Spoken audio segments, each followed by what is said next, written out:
2,000 years later. Wala din kasi akong makilala na nag-anal. Ever. Separation, oo. Ghosting, oo. Alam mo ba, ghosting, di ba, sa mag-boyfriend girlfriend lang yun, kahit sa mag-asawa ko din. Oo, nangyari yun sa pinsan ko. Iwan na lang siya ng asawa niya. So cute! So cute!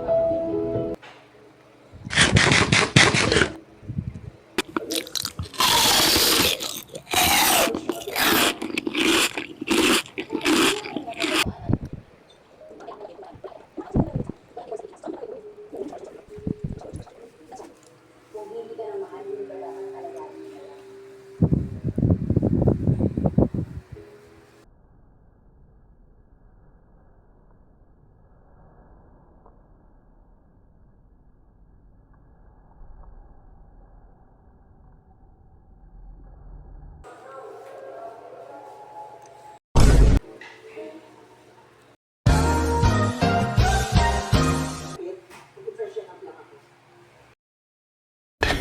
Yeah, boy.